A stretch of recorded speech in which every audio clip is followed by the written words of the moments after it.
Assalamualaikum warahmatullahi wabarakatuh. Kami dari kelompok pertama akan menjelaskan mengenai teori ketergantungan atau dependensi teori. Sebelum itu, izinkan saya memperkenalkan anggota kelompok saya. Yang pertama saya sendiri, yaitu Apriliana Lobita. Yang kedua Amrullah Fauzi. Dan yang terakhir ada Dian Septiani. Teori ketergantungan menjadi populer pada tahun 1960 melalui penelitian Raoul Prebys. Orang-orang mulai mempertanyakan mengapa negara tidak berkembang. Jawaban umum yang muncul adalah karena negara tidak menerapkan kebijakan ekonomi yang benar atau pemerintah yang korup dan otoriter. Kemudian ahli teori ketergantungan mulai meragukan bahwa ini adalah satu-satunya faktor yang berperan. Mereka berteori bahwa sistem nasional lah yang menghambat pertumbuhan negara-negara berkembang. Untuk menjelaskan bagaimana, berbagai teori seperti teori neo-Marxis, teori sistem dunia, dan teori inti pinggiran dapat digunakan. Ahli teori pembangunan berpendapat bahwa ada banyak jenis negara. Yang pertama yaitu negara inti, yaitu mereka negara yang terkaya dan terkuat seperti Amerika.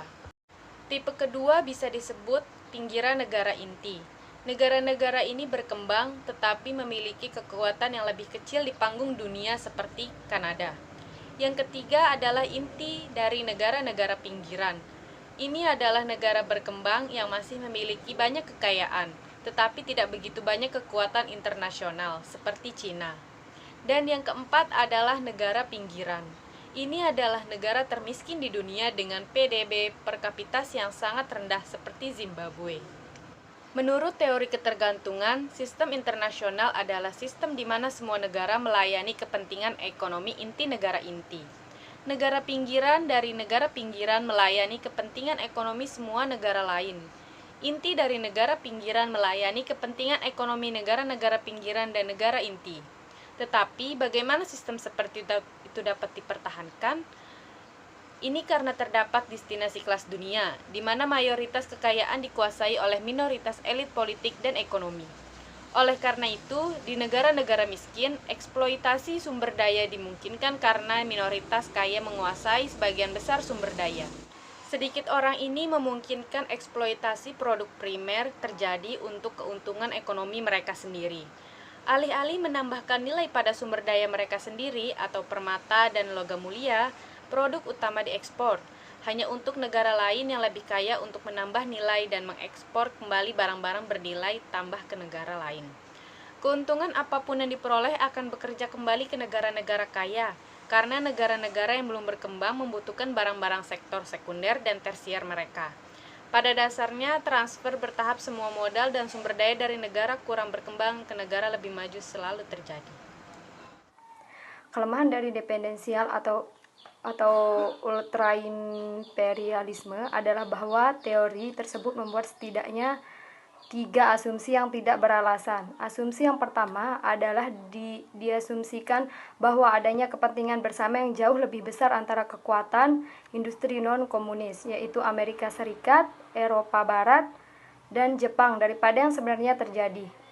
Kedua, memperlakukan negara periferia Asia, Afrika, Amerika Latin, Kanada, dan Timur Tengah hanya sebagai objek ekonomi internasional dan politik. Hubungan hal tersebut merupakan asumsi yang tidak benar.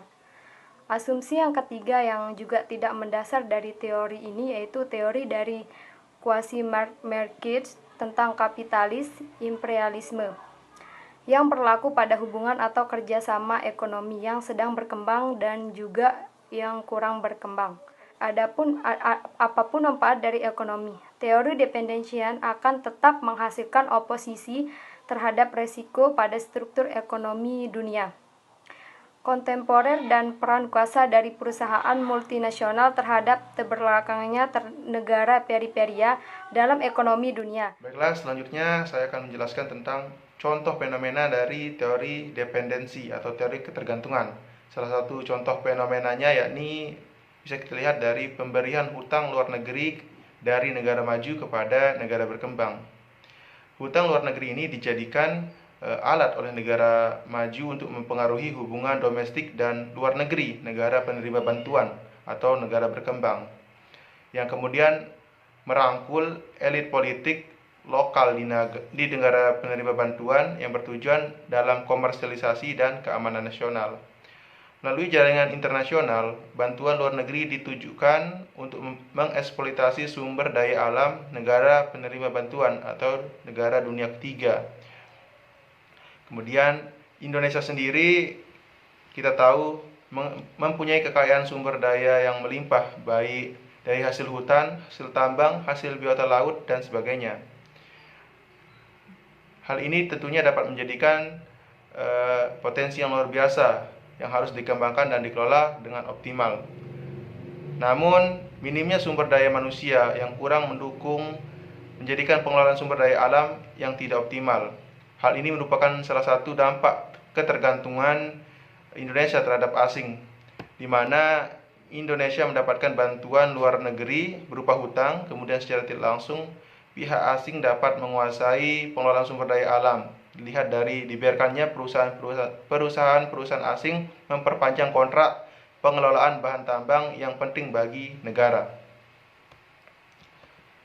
Salah satu contoh nyata dapat dilihat dari dampak yang buruk dari kontrak kerja dan penguasaan kekayaan alam, yaitu tambang emas oleh PT Freeport.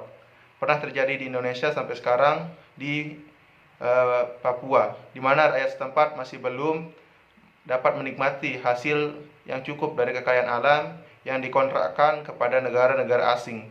Keberadaan PT Freeport yang memiliki potensi tambang emas yang melimpah justru tidak memberikan keuntungan yang banyak pada Indonesia, terutama pada masyarakat setempat. Hal ini merupakan contoh ketergantungan Indonesia pada pihak asing, sehingga kurang optimalnya dalam pengelolaan sumber daya alam. Sekian, wassalamualaikum warahmatullahi wabarakatuh.